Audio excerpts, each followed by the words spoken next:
Ladies and gentlemen, welcome to Hero Movie Podcast, your greatest source for superhero and movie discussion in the multiverse. I am your host, Adam Porteous, and joining me today, he's not even supposed to be here today, Sweet Sean Kovacs from the internet. I don't appreciate your ruse, ma'am. And I thought it smelled like shoe polish in here, Bruce Leslie. I am a prickly pear berserker. This is a family show. You halt your stuff right now, young sir.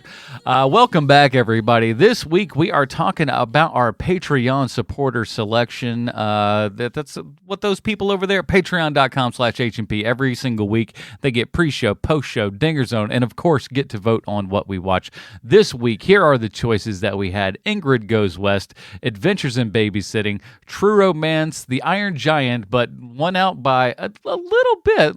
It was a much tighter race than I had imagined, but Clerks is top on our list this week, and so that is what we How much did Ingrid Go West ultimately get? I would say last place. But I mean, how many votes? 2. Oh wow, 2. That's more than I thought. It should have more. I'm telling you, that's a sleeper one that they may have. Listen, there's tons of opportunities coming down the road. We'll have more of those votes. In the book of Bruce, I'm calling this one a win, though, because that is my favorite movie on the list of the movies I've seen. Like, I'm so happy to get to watch Clerks again. So if you would like to be one of those Patreon supporters, head on over to patreon.com/HMP pre-show, post-show, Dinger Zone. And of course, we're also going to be doing this because Batman is coming up next week. Let's go ahead and just get that on the table right now. Who's excited? I'm excited. Get ready, everybody. And the best part about that is if you're a member over at the Patreon, you guys are going to be able to vote and tell us what the majority of you think the actual Robin rating for Batman is, plus give a little review yourself. So if you would like to share some of your opinions about the Batman coming up, do yourself a favor, head on over to patreon.com/HMP and join up at any level, and we'll see you over there. And let me say something right now, because you're going to see the Batman if you're listening to the show. You're going to listen to you're going to watch the Batman. See Kimmy, who Zoe Kravitz is the lead in that movie. After you see her as Catwoman in the Batman, and you like her, you'd be like, "Hey, I'm going to check out that movie Kimmy," which is on HBO Max. And it is a good little movie. I like that movie a lot. And by the time you finish doing that, Adam will have a review for that over at the Film Find. Boom. It's like your life couldn't get much better. Well, yeah. Shut up, Curse. All right. But again, go over to patreon.com/HMP. We really appreciate all of that kind of good stuff. And like I said, today's movie is Clerks. Let's go ahead and take a listen to the trailer.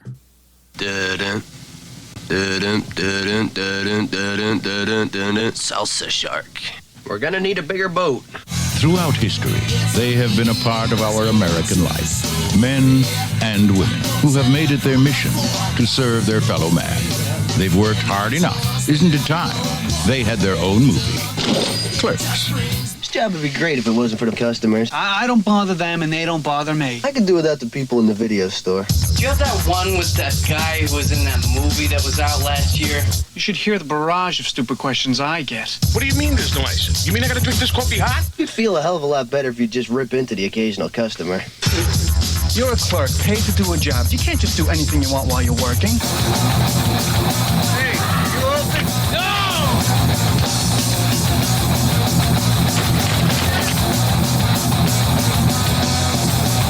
What kind of convenience store do you run here?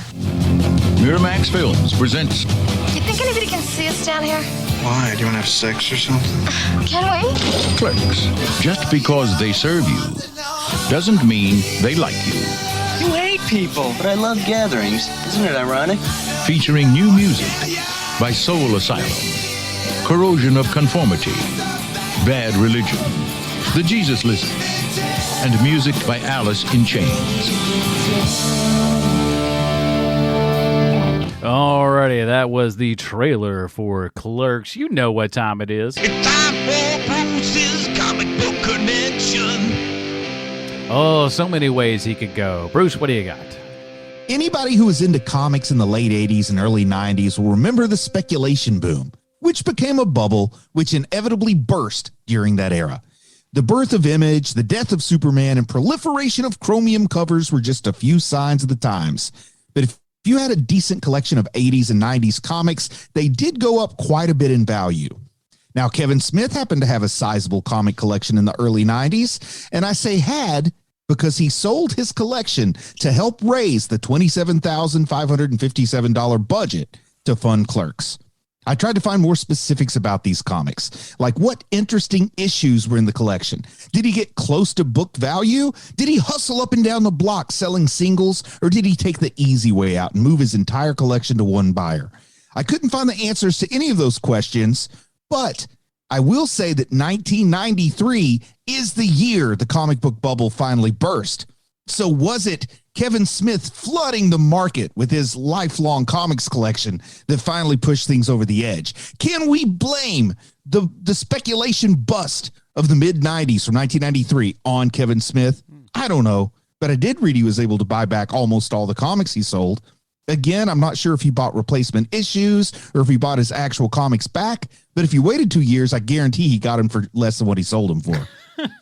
Now, I know selling comics wasn't the only thing he did to raise money. Kevin Smith also maxed out his credit cards, dropped out of college to use his tuition for production, and he also used some insurance money from a car he'd lost in a flood. But still, I'm guessing he probably got close to $10K for his comics, which makes it a pretty darn nice collection.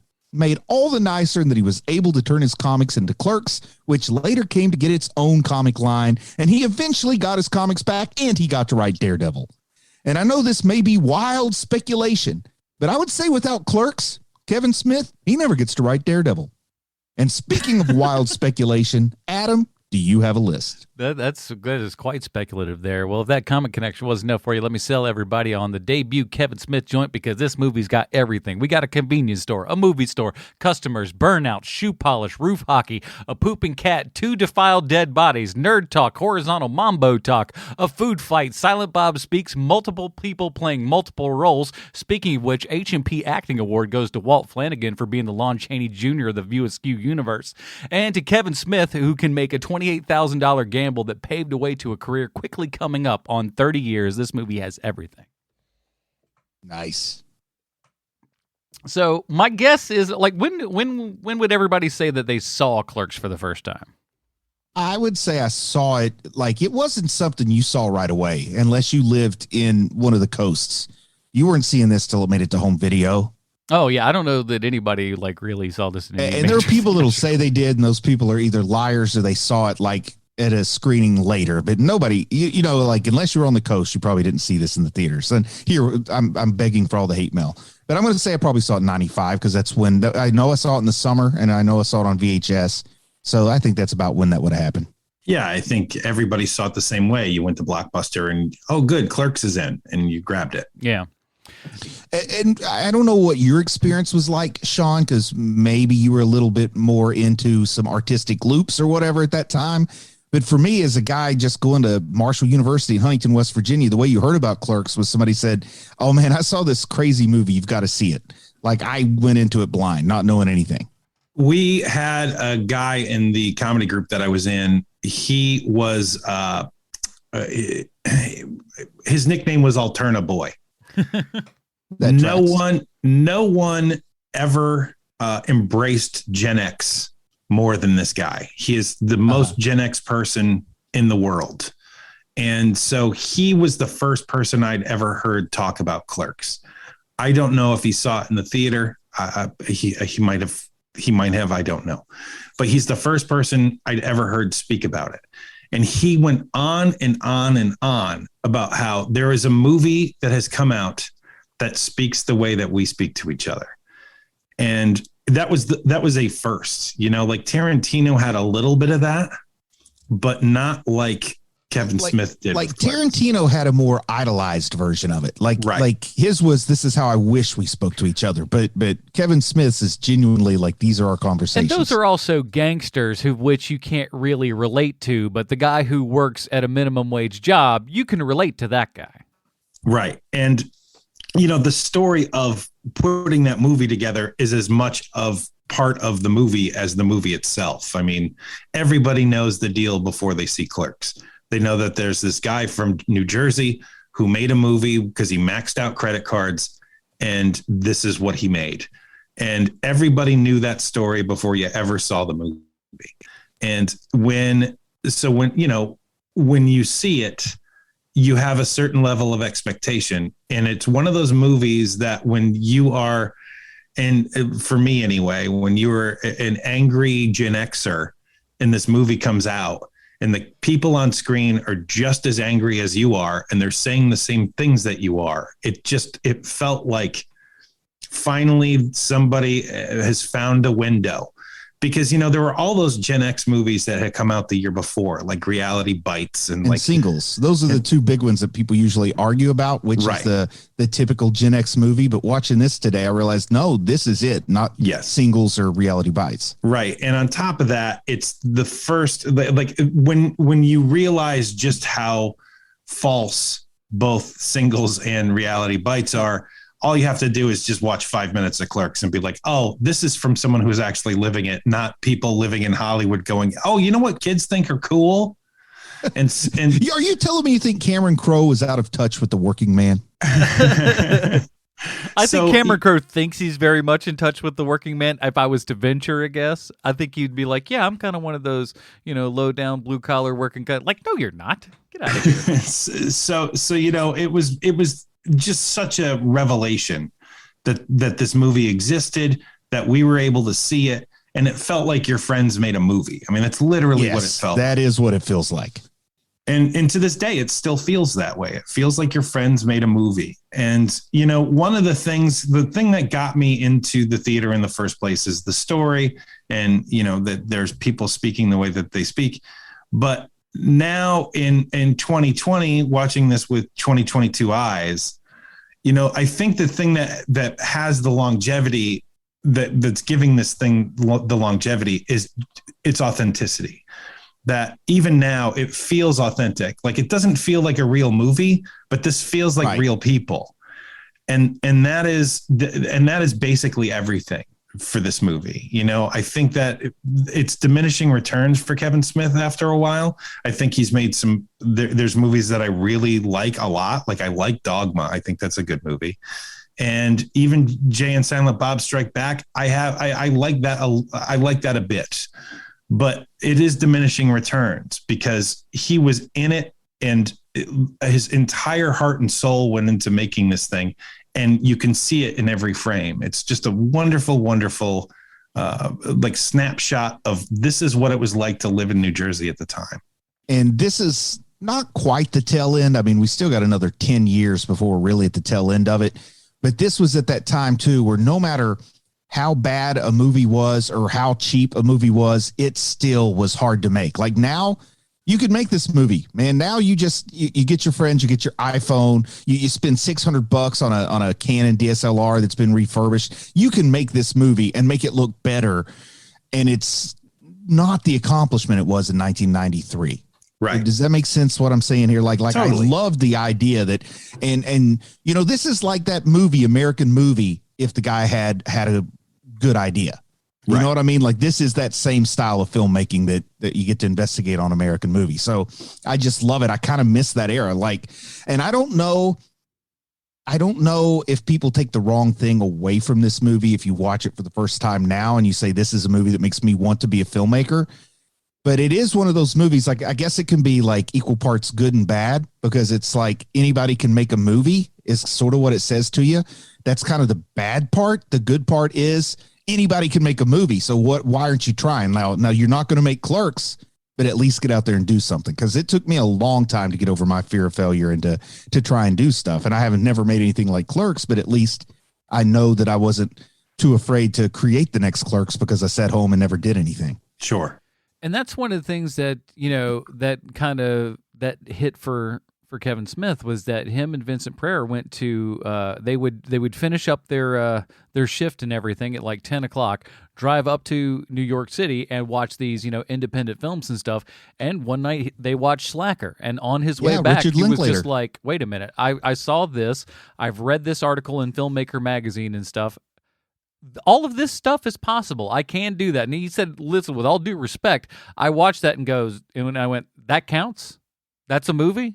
I mean, I can do that. And for what Slacker is kind of it's like an experimental kind of low budget thing where we're going from, a group to a group to a group and keep going. And that's that. But even then, he just goes, there's not even much of a story. He goes, I can write a better story than that. That much I can certainly do. I think the thing that really caught his attention from the interview I read was that Linklater just did it in Austin. He's like, oh, you don't need a soundstage. You don't need locations. Just go where you can go and make a movie. Mm-hmm. Well, I mean, one of the things that he did is basically he got himself ready. So basically, he learned things like, oh, I've got to go to film school. So he goes to film school. Then he drops out because he realizes that, oh, they're not going to let me make my movie here. So I'm going to go back and I'm going to write. So he writes his movie. And he's made his contact with Scott Mosier, who's been his longtime producer at film school. And so they make a deal with each other. Columbia. Like, it's not like he was just down the block at film school either. He traveled across the continent. Right. And they made a deal with each other. Hey, I'm going to, we're going to help each other with our movies. Whoever gets there first, will work on the other guy's movie. And so Mosier reads Clerks and he thinks it's amazing. They go to, they get everything together.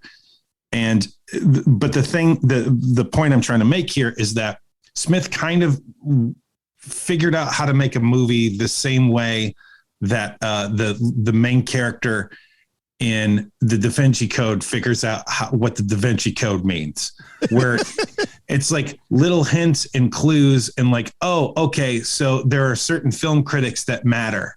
So when I when I make this movie, I'm going to have to put it into this festival, and these people have to see this movie in order to get anywhere. Yeah, and then we're getting into like distribution. Not even like the movie's got to be made to start doing that. Sure, but what I'm trying to say is that this is half of the reason why we know who Kevin Smith is in the first place. Because I know a lot of people who have made movies that are fairly good, but you'll never know who they are.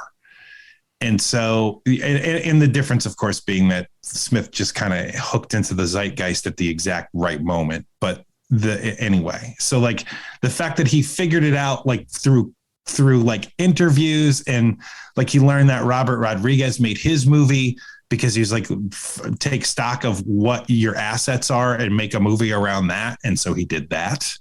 And just over and over and over again, he kind of figured out how to make this thing the way that he wanted to make it. And that early indies 90 boom and stuff was really, a catalyst for all of that. And like I said, they would print these things, these like budget rundowns and stuff of these independent films in like Movie Maker magazine and stuff. So you could go, oh, well, here's where all of this stuff went. And that's, we can kind of use this as a template for what we want to do.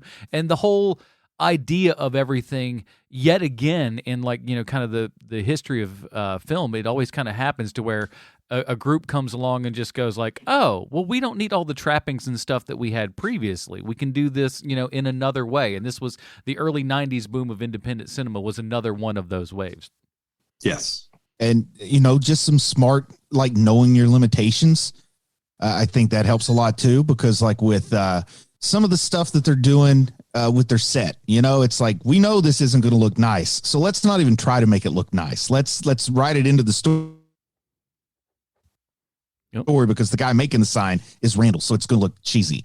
And I mean, there's the thing where he's got the chip and he's going around and around in the salsa, and you can clearly just see the white tape over the label. It's like, we're not going to try to print up a fake label. We're just going to do what we do. People know what they got here.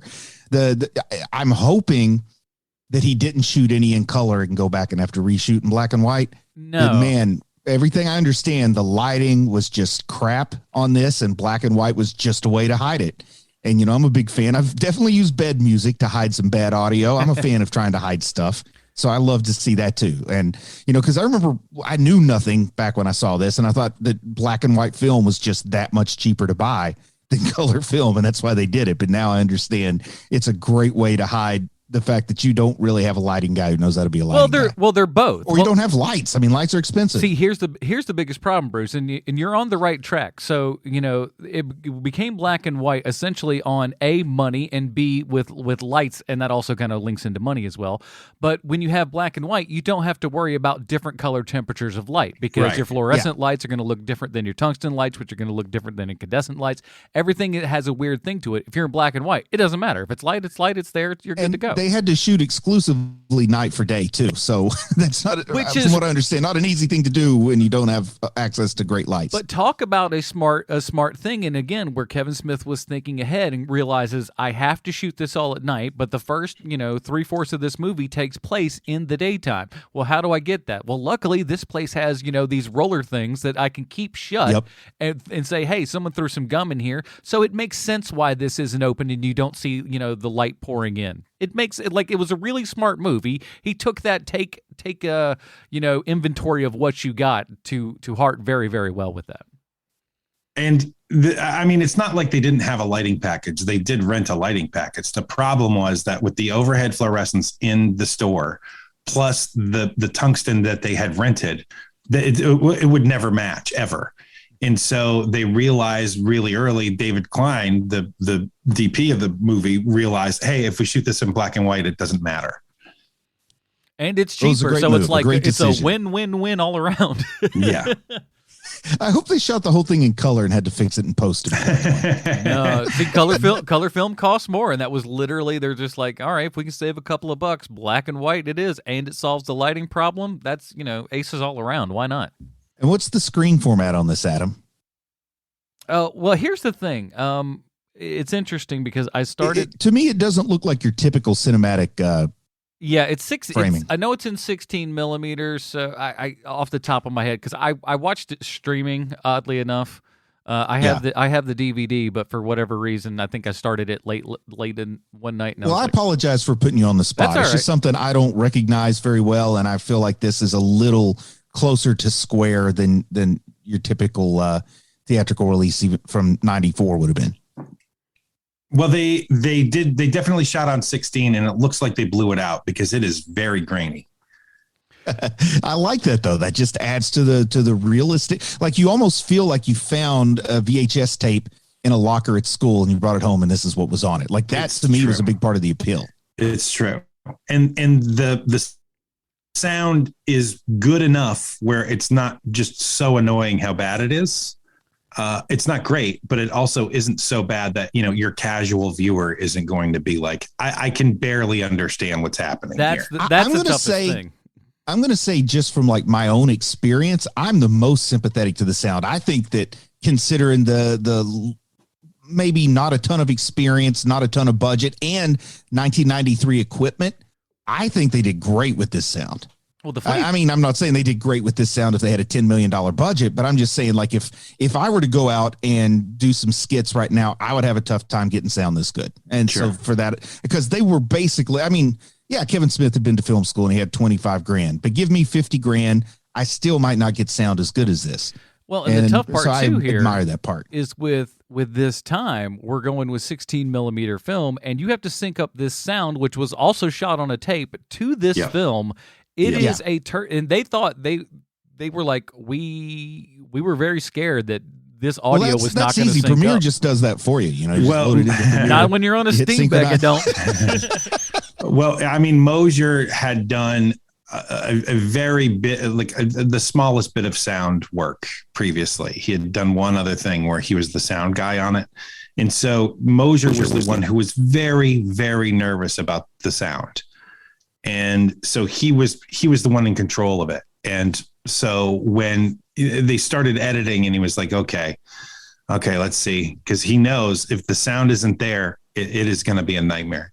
Yeah. And luckily enough, as he says, 99% of that sound was there. So I know they had to scrap one scene because what they called the sound machine went out, which I guess is a recorder. I didn't even think about the fact they're recording on tape. I thought they would have been recording digitally in '93, but not if you're doing it yourself. They still went to tape for way longer than you would expect. Yeah. It looks like that little suitcase that you used to have when you had a cell phone. Like that's what they were recording on. I just know my friends in radio were already doing digital in 96. And that's like mid-market size radio. But this is a guy with $27,000 in Leonardo, New Jersey. I got to remind myself he probably doesn't have the same equipment that a small town radio station would have for digital recording. No, they had to go up to New York and rent all that stuff. And they shot for 21 days straight, nights for 21 days. That's ridiculous. And they all had regular jobs still. So you went to your regular job, then your night job was shooting this movie, and continue. 3 weeks of 2 hours sleep a night. Oh, gosh. That's the biggest thing. And this would have been the shortest shoot ever if I was in charge. Yeah. Well, that's the thing, especially when you've got a small movie, you're not really paying anybody anything. It is a whole bunch of first timers and stuff.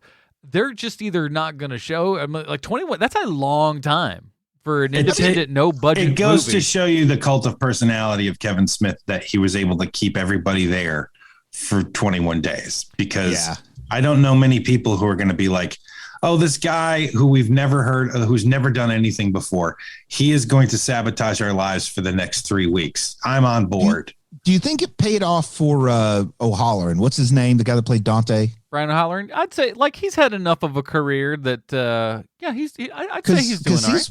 He's probably the one who had the most pain making this movie. As far as actors on screen, I mean, like I know Kevin Smith, Jason Mewes, I think they got their payoff for it. Mosier got his payoff for it, but Dante's in almost every scene.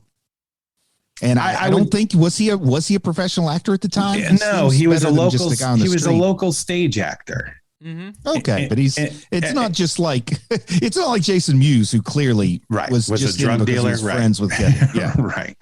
Yes, and he's I mean, look at it like this, man. His entire life was changed forever because he's in this movie that's, one of the most popular movies of that year. And people still recognize him today. I mean, and he got a payback. He got like a legitimate job in Mallrats where he had a more human-like shooting schedule and got paid scale and stuff. Yes. Probably got his SAG card out of Mallrats. I would imagine. 48 acting credits, so that's not too shabby. Oh, okay, wow. So he got it. He got his payoff then. There you go. I'm just sitting here thinking because I don't think either of the principal female actors in this, the old girlfriend or the new girlfriend, I don't think either of them really got much of a boost out of this. But they also didn't have to be in that many scenes. Sure, they did. I can tell you that the one girl, the current girlfriend, I mean, she has a career that's still going. Like she's been. I know one of the two. I can't remember which one of them it was, but one of the two was actually a guest on Chad and Vern's Stupid Movie podcast, which is now defunct, and that's pretty low on your list of credits, I'd say. When you, that's like being on our show, Sean. Well, I've been on Chad and Vern. Oh, so you do know what I'm talking about. I do. Okay. I will say this: the old girlfriend ended up marrying. Jeff Anderson. Mm-hmm. Oh, yep. They ended up getting married. Yes. 3 weeks after they shot this thing. Yes. Like that's what she found out his fetish when she was making this movie. And so, they were married for a while. I mean, it didn't work out and she passed away 5 years ago. Yeah. I didn't know that. I'm really sad to hear that. Yeah. But it is, I love also watching the movie and seeing everybody continue to play characters left, right, and center, especially Walt Flanagan playing he's the Eggman. He's like 18 other customers. But the story behind that, I'm guessing. People don't show up.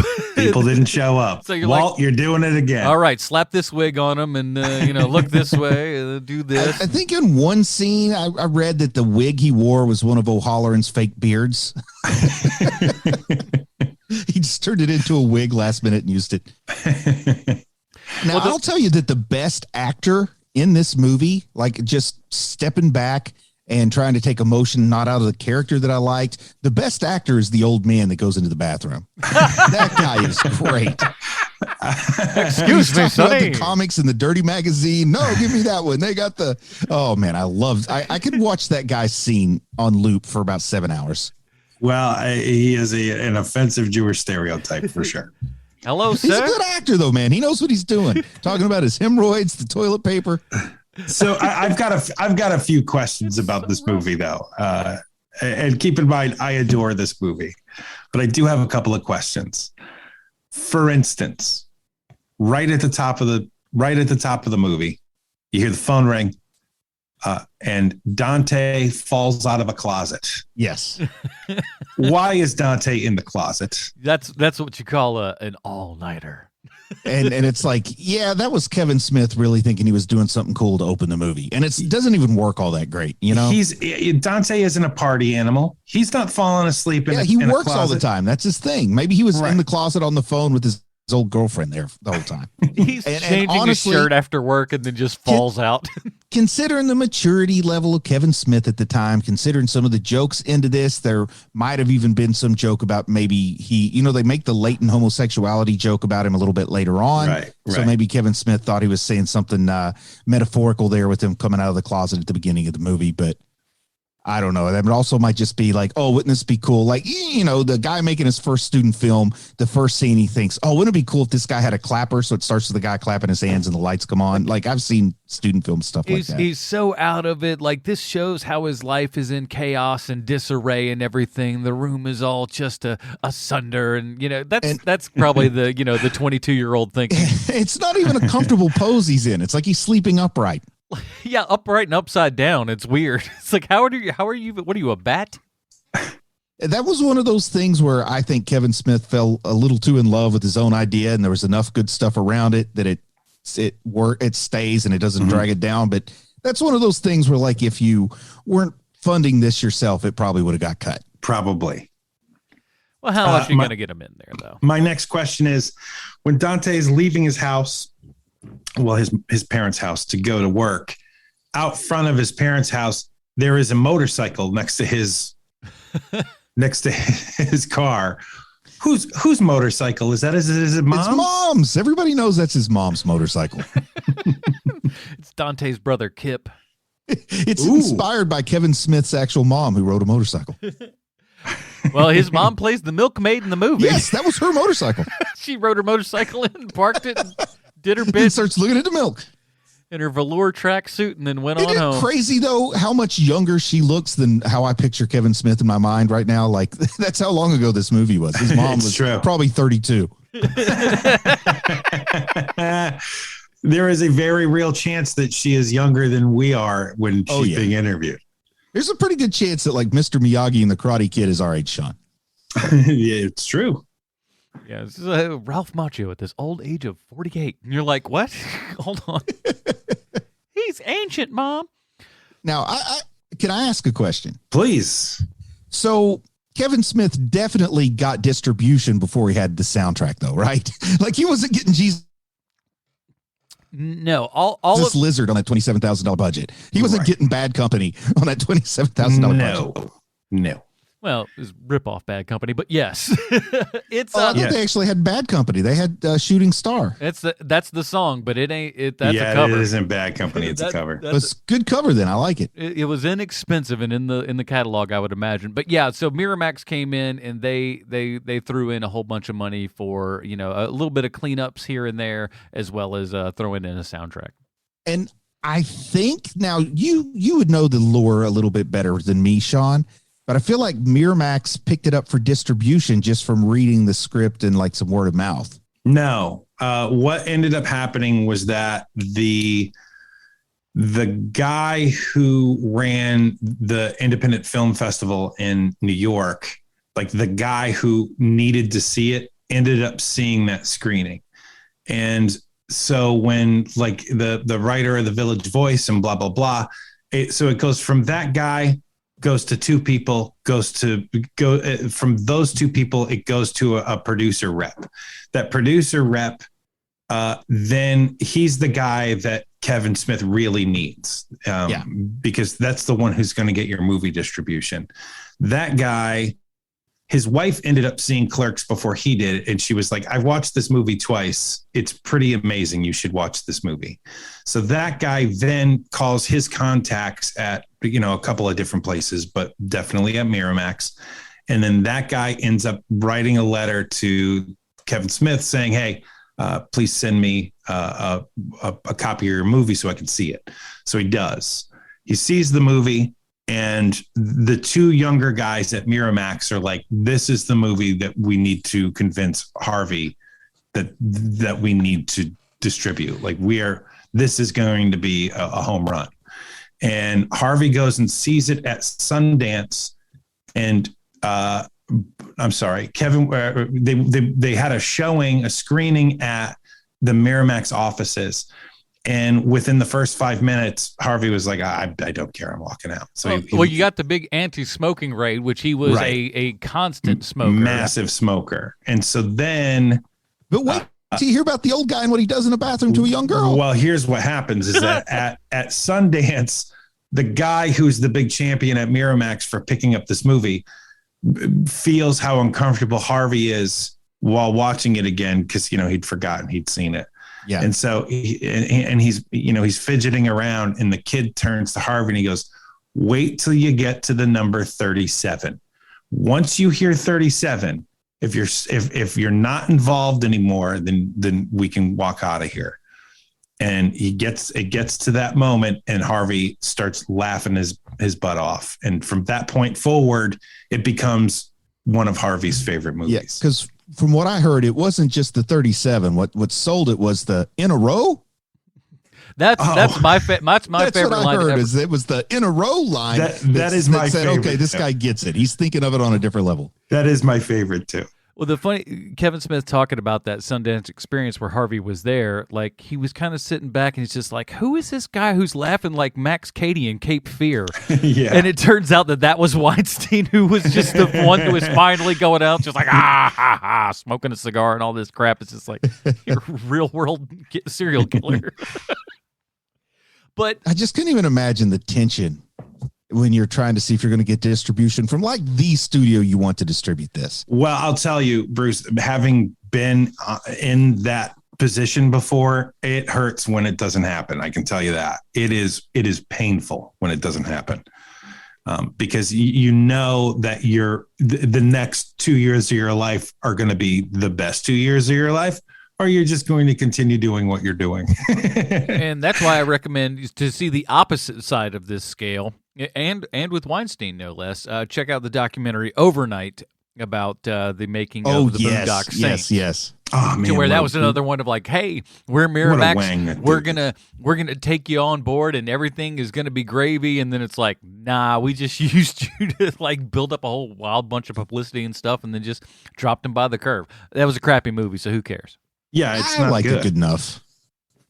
Well, I mean, it's an okay movie. It doesn't deserve what the director thought the movie actually was. I have never seen anyone who has a higher opinion of themselves than Troy Duffy.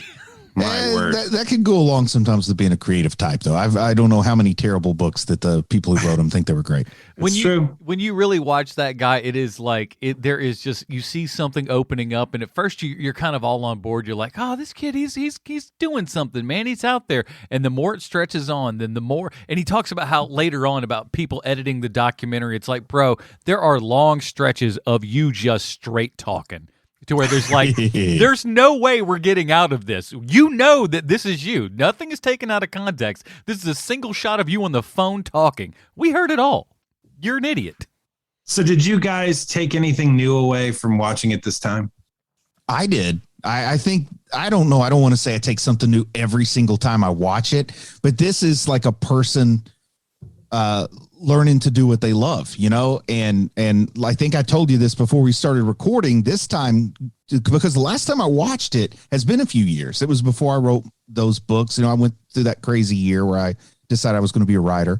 Mm-hmm. And like watching it this time, I know that this would be the movie that absolutely influenced the way that I like to write dialogue, especially like the dialogue in that HMP book I wrote, the Nerd Spawn Genesis book. Like the conversation about the Death Star is exactly where the conversation I opened that book up talking about Hot Wheels versus Matchbox cars. I mean, it is clear to me like, oh man, I am just totally aping this. It's pretty funny. I saw an interview with Eli Roth when he's talking about, I didn't realize how much I kept remaking this classic trauma film until I went back and watched it a few years later. How about you, Adam? Did you take anything new away? For me, I don't know what it was. This time, it didn't. I feel like it looked a lot better than I remembered it looking. I feel like maybe I remember seeing a whole lot of really crappy VHS copies and stuff like that. But like, if you a good looking version of this, it's not horrible looking for 16 millimeters, shot by a bunch of amateurs, edited in the back of a video store.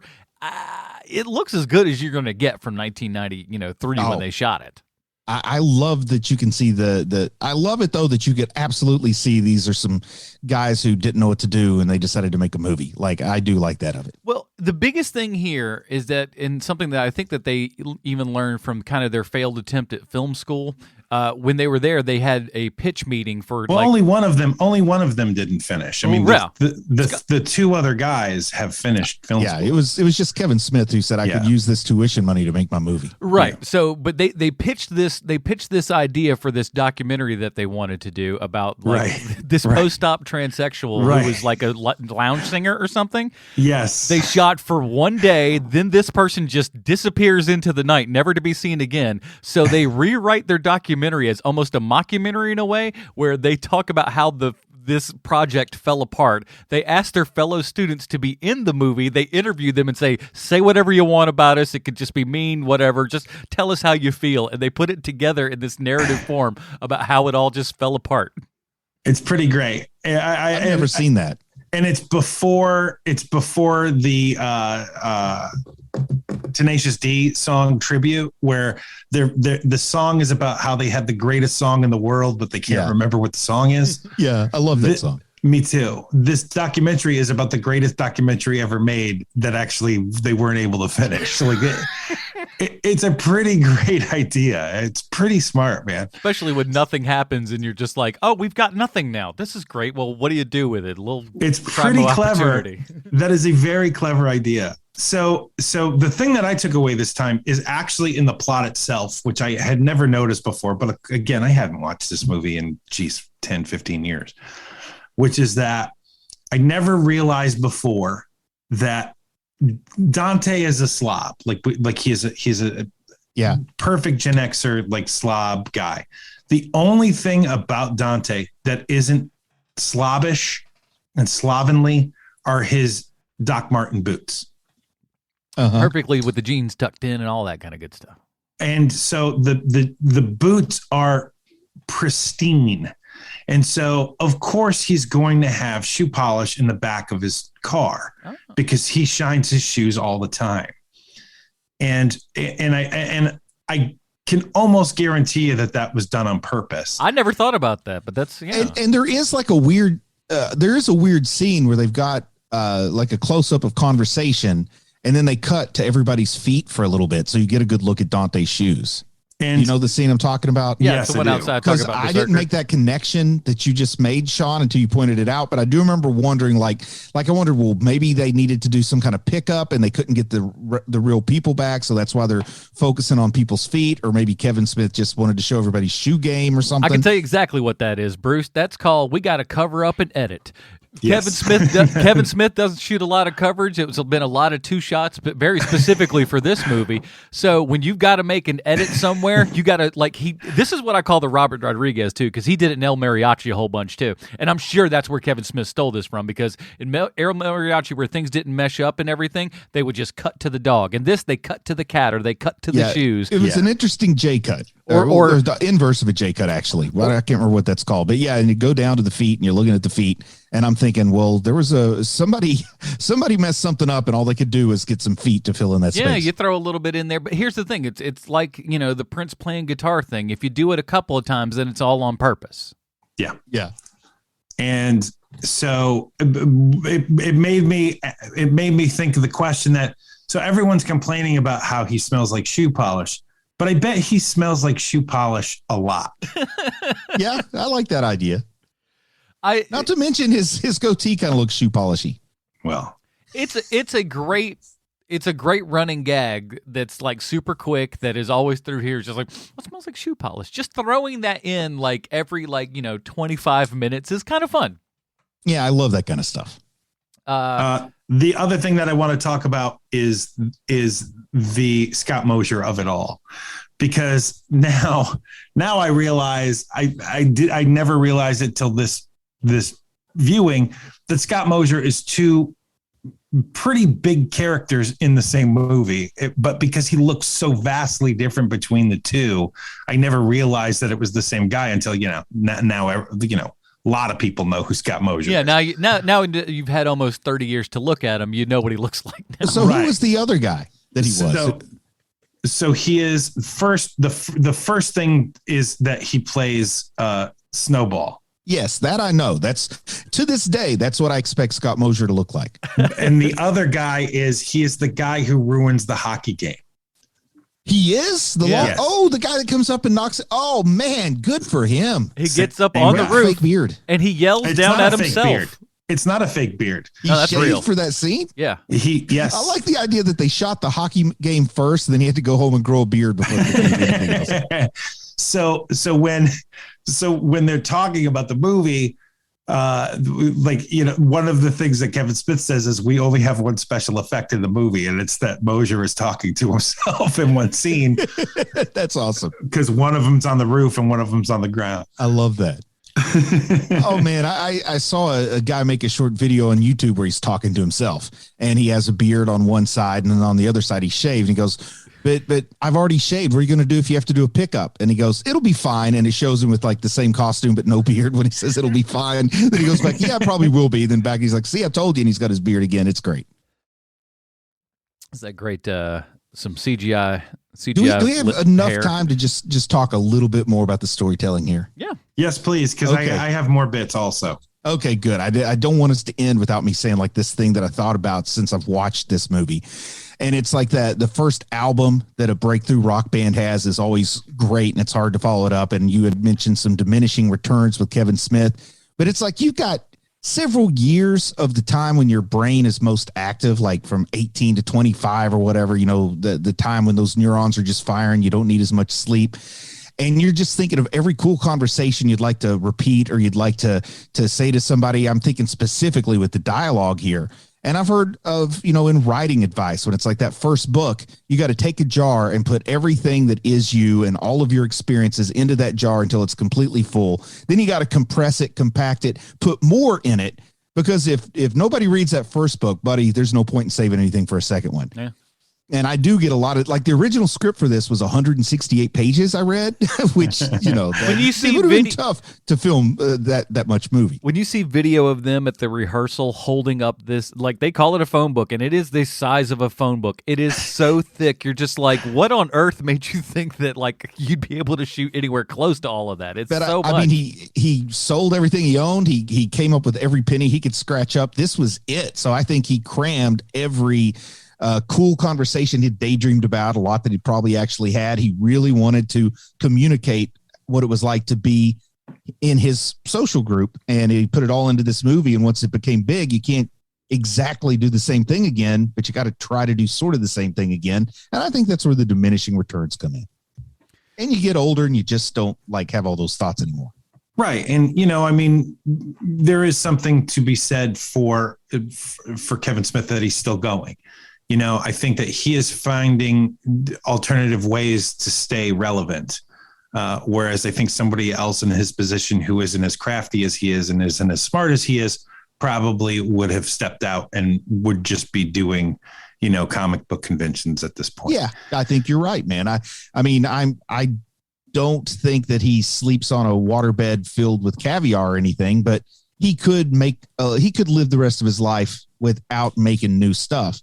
And he's still doing stuff on like $1 million budgets. Like he's still doing small stuff. And if you were going to start a new podcast, that needs to be the name of it. A waterbed full of caviar. Yes. Let me write that down. That is a great name for a podcast. Full of caviar, where we indulge our something or other. We'll work on it. We got to workshop that.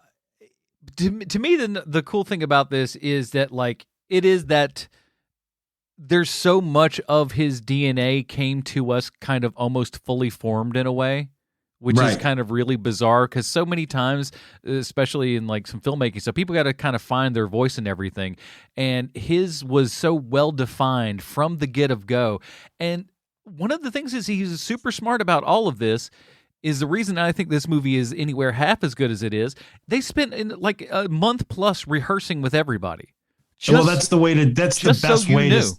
That's the best way to save money, especially when you're a first-time filmmaker. Yeah, when you're with first-time actors, also. Yes. Mm-hmm. Yes. And you have film, which itself is a very finite thing that you have here. You're going to run out of that, so you've got 1 or 2 takes for the most part. So even then, when they said when we were editing this thing, it was more like we were piecing it together because there was not a lot to choose from. It was just pretty much that's what we did. It's kind of the way that Adam and I edit podcasts. Yeah. That's why we spend, 3-4 hours rehearsing before we start recording? Yeah, the rehearsal part is really the most intense of it all. But once you get onto this level...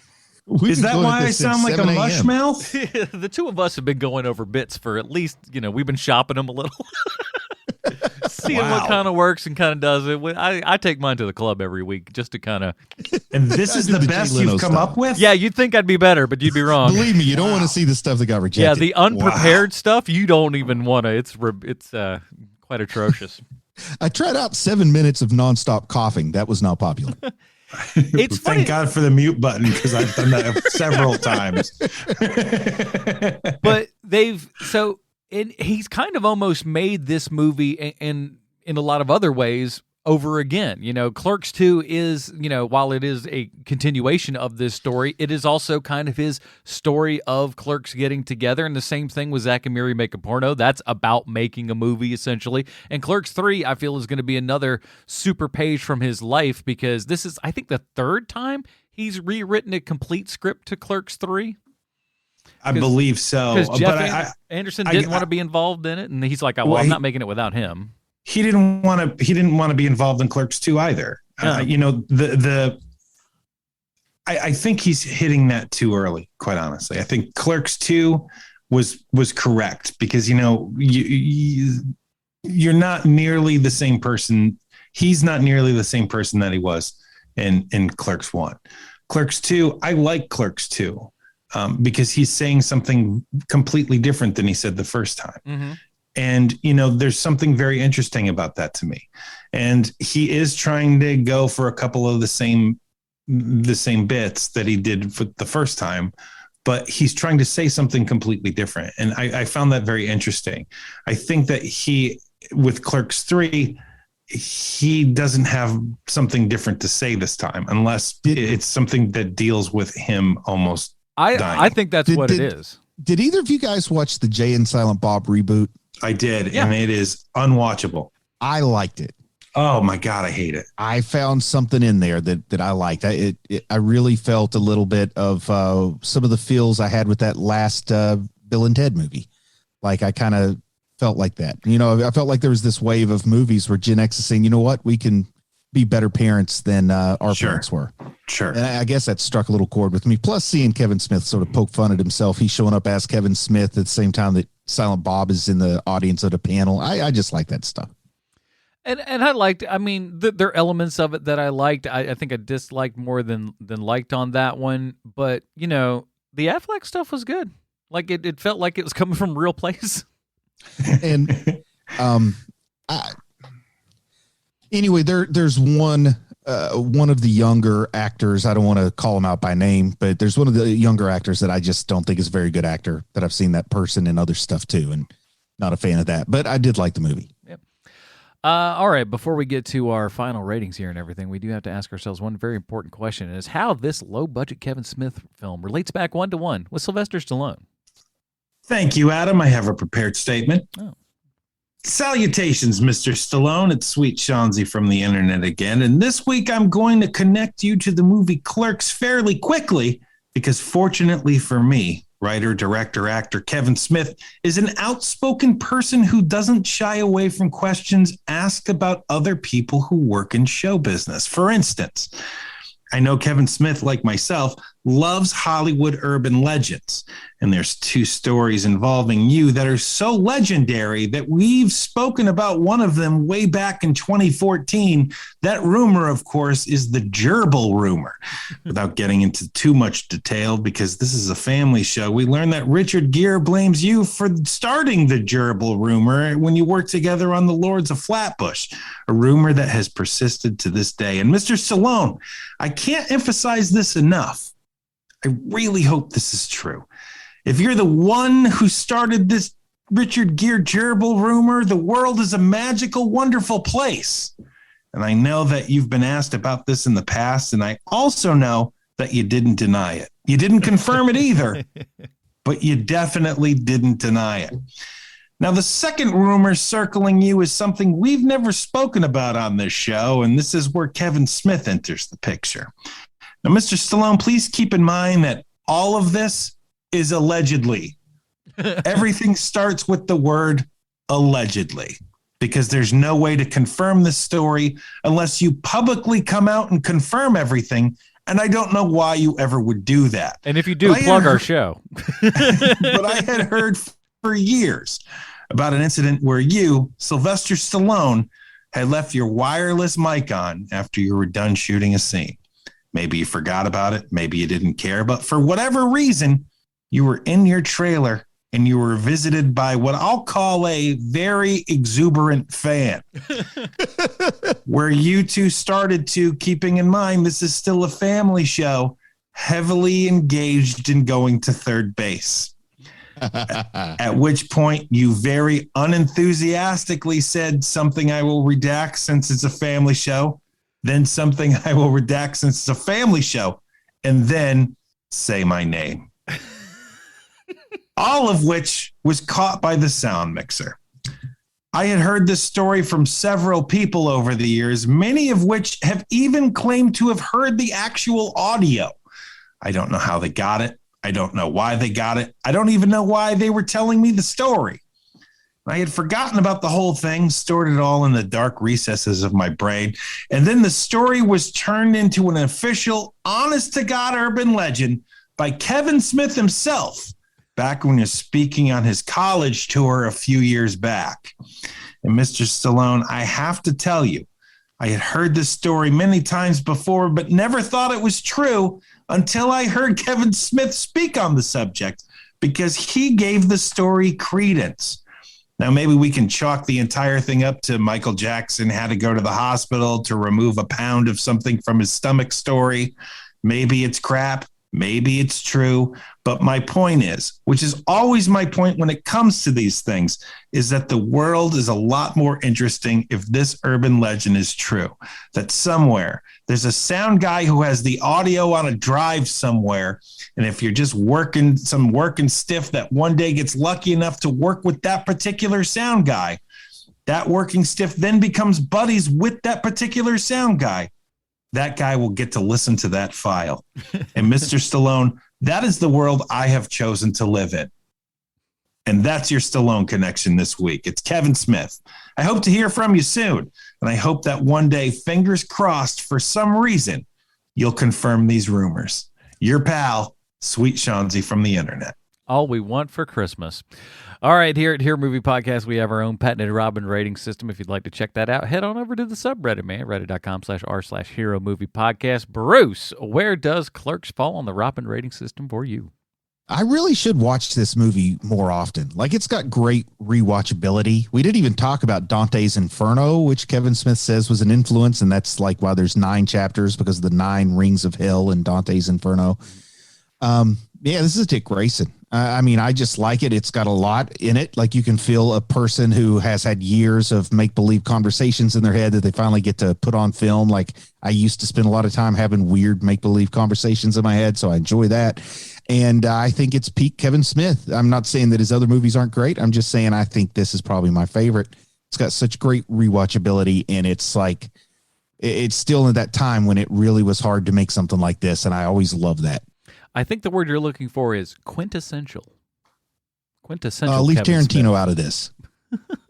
Sean?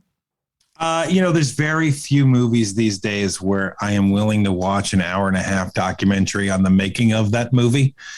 And I have done so with the movie Clerks several times. It is literally the defining movie of a generation. It is, like Bruce says, so rewatchable. There's so many things we didn't even get to, like how they got that cat to poop in the box on camera. Like there's a lot of different things that we never were even able to get to. But for me, it's a Dick Grayson all day. This movie is so influential towards an entire generation of angry young boys. So for me, it is a Dick Grayson. Yeah, Dick Grayson for me as well. I love this movie. This is one of those ones that if you said, how many times have you watched this movie? I couldn't tell you. Yeah, I couldn't tell you either. Between that, I've listened to, the 8 billion audio commentaries that are all on the things, all the special editions and crap like that. I've poured through all of it. This movie's been a big part of me for quite some time, and I love it. It's very good, and it's so amazing to just kind of see exactly, where this guy's career is going to be going. And you can kind of see it right here. And just that birth of an artist, you can actually, there's so many few times that you can just go, hey, look at this first thing that they did in this particular medium and, watch them flourish from there. It's kind of wild. And I'm looking forward to Clerks 3. I like Clerks 2 a whole bunch. Me too. And I'm ready to see what he's going to do for 3 because he's gone through a couple different ones and this is the one that Jeff Anderson has actually responded to and said, okay, I'm down now. So that says something good to me. So Clerks, if you haven't checked it out, what's wrong with you? Where have you been? But thank you again to all the people who voted for that over at patreon.com/HMP. Of course, if you would like to get the pre-show, post-show, Dinger Zone, and vote and all the other kind of good stuff for you, patreon.com. We really appreciate all of you guys helping support this show. And we're going to go over the top supporters and everything next week. And, of course, get you guys' review on The Batman as well, which we'll be covering next week. In the meantime, Bruce, where can we find more of your work on the internet? I said I was going to stop doing guest spots on podcasts, but guess what? Oh, what happened? I did a guest spot. What? I did a guest spot on a podcast called The Film Find. Oh, what? And we talked about a couple of scary movies, like super scary movies. One's in like Uruguay or Argentina, and the other one's in Texas. So, remote places, scary stuff. Check it out. I don't know when's that episode coming out. It should be out as they're hearing this. Wow. Oh yeah, so definitely check it out. Yeah. 2 thumbs up. Sean, what else? Geez, I don't know. What else are we doing? Are we doing something else? Well, Moon Knight's coming. I was about to say, get someday. your streaming fingers ready, everybody, because Moon Knight is coming up next month. So be on the lookout for that. Check out our Marvel 30 Questions podcast. Just type in 30 questions into your podcatcher, and you'll see all the ones that they got. Why don't you subscribe to all of them? Give them a 5-star review while you're at it. We'd really appreciate all of that. So we'll be covering that. And next week, of course, we're headed back to the theaters, everybody. I have had a very slow last 2 weeks at work, and now it is all coming to a head, and the Batman is going to be here, and I am going to be dead. And I'm so excited for it because all the early kind of snippets and stuff are saying good things for it. So we'll be checking out the Batman next week. All I can tell if you're still listening to this podcast right now, you should get your hopes real high. Nothing bad ever happens when you do. Mine are at the bottom. Like I have zero. I'm just like, as long as it's a movie with Batman in it, that's all I'm expecting at this point. Mm-hmm. Outside Matt of Reeves that, has never let me down. Wait, listen, he's got a pretty good track record. So we'll see if all that continues on. That'll do it, everybody. Join us next week for The Batman. For Sweet Sean Zakovac from the internet, Bruce Leslie, I'm Adam Porter. Stay super, everybody. Bye, Marty and Evie. I ain't working here no more. A woman done left and took all the reason I was working for. You better not try to stand in my way as I'm walking out the door. Take this job and shove it. I ain't working here no more. I've been working in this factory for now 15 years. All this time I watched my woman drowning in a pool of tears. And I've seen a lot of good folk die, had a lot of bills to pay. I'd give the shirt right off of my back if I had the guts to say, take this job and shove it. I ain't working here no more. My woman done left and took all the reason I was working for. You better not try to stand in my way as I'm walking out the door. Take this job and shove it. I ain't working here no more. Well, that foreman, he's a regular dog. The line boss, he's a fool. Got a brand new flat top haircut. Lord, thinks he's cool. One of these days I'm gonna blow my top, and that sucker, he's gonna pay. Lord, I can't wait to see their faces when I get the nerve to say, take this job and shove it. I ain't working here no more. My woman done left and took all the reason I was working for. You better not try to stand in my way as I'm walking out the door. Take this job and shove it. I ain't working here no more. Take this job and shove it.